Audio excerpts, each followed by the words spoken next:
بسبب هذه العبارة، أننا لابد وأن ننظر الفكر قبل أن ننزل إلى الميدان، بحيث ينبع من داخل السياق العربي قبل تطبيقه أو قبل أخذ النظريات من سياقها الغربي وتطبيقها عندنا في دولنا العربية. شكرا جزيلا. شكرا. إذا نعود للدكتور أوليفر، تفضل.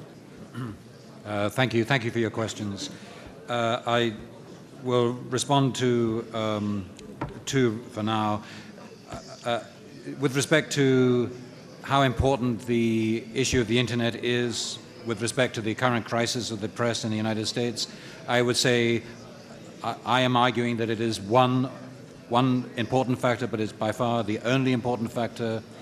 If we define the crisis only in technology terms or only in market terms, then I think we're missing a substantial part of the broader picture, which has to do with how is journalism connecting to the readers, and how well is journalism reporting the really fundamentally profound issues of our time. Secondly, I was asked whether the crisis is reducible only to financial issues. I am arguing that we have the part of the problem here is a highly market-driven concept of journalism and information. It served us well for a while, but now I think the faults of that extremist pro-market view are beginning to become more apparent. And we need to look further to previous models, previous methods of subsidizing, of sponsoring information and news that protect journalistic autonomy and quality and do not make them totally vulnerable to the whims of the marketplace and for that matter of technology change. Okay, thank you for the questions. The first question has to do with the general point of my book, which unfortunately I cannot summarize within the time frame. If I can summarize my book 1 minute, then I won't be producing that book. So my suggestion is to if you can read it, I hope you can get that point. But relating back to the theme of this conference, I think the most important thing I'm trying to do here is to number one, bring class, back into the discussion of new communication technology and social change.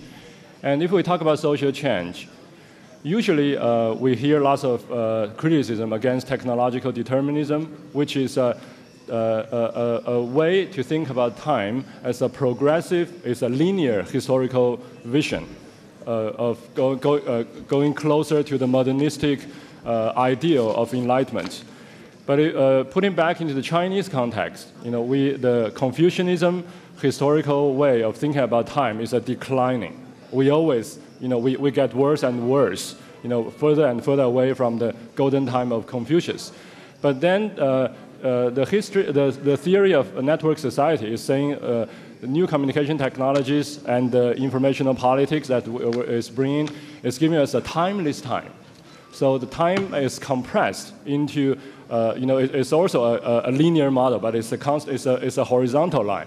But here I'm trying to argue if we bring class back in, then time can also move non-linearly. So like the stock market, and then the major turning point of the linear movement is the events. And a crucial part of the event is the life and death event that I would call the violence event. To explain the popularity of violence event in China, number one is this is the most desperate. It's almost like why we care about suicide bomber. Right? This is the most desperate voice from the bottom of society. Number two is because if you look at where I put the violence events, I put them very close to the commercial event. Because once they become an event online, the commercial media will be very quick to pick it up and then make it commercially profitable for the news organization. So that's number two. And back to this, the point of this paper, I want to just read my conclusion because I believe many of you maybe have not. So there are two questions I'm answering here. Number one, is journalism in China going along similar directions as ZTV in India and Al Jazeera in the Middle East? The answer is probably no. If we confine ourselves to Chinese TV, that is CCTV or Phoenix TV, the answer would be no. But if we examine citizen journalists, such as the most dedicated bloggers, we can see a more or less similar trend towards greater content diversity for grassroots audiences. So that's point number one. Number two is the question is elite-led consensus-building media event becoming obsolete? Of course not. As the persisting power of traditional media and Chinese Communist Party are still to be reckoned with, especially given the financial resources now at their disposal.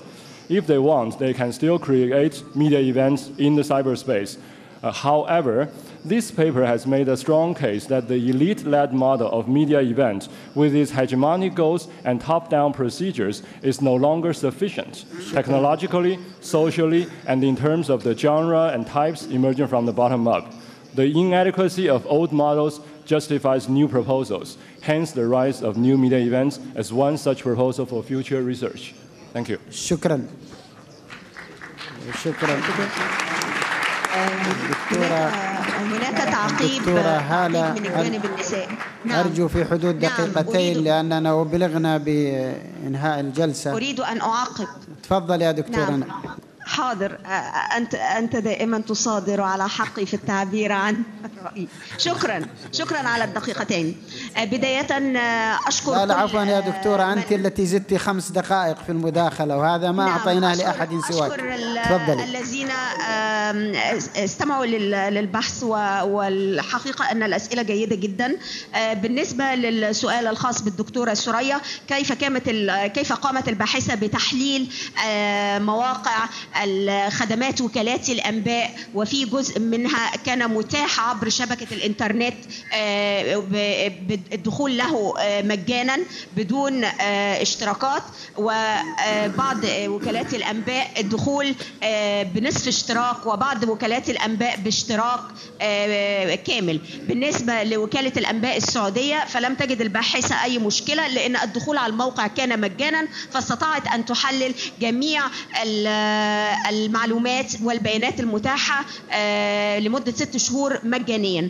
أما بالنسبة لوكالة أنباء الشرق الأوسط فقد اضطرت الباحثة للذهاب إلى مقر الوكالة، حيث تقدمت إلى رئيس وكالة أنباء الشرق الأوسط بطلب الحصول على المادة كاملة من تحليل، فاستجاب لدعوتها وأتاح لها فرصة أنها تقوم بتحليل البيانات في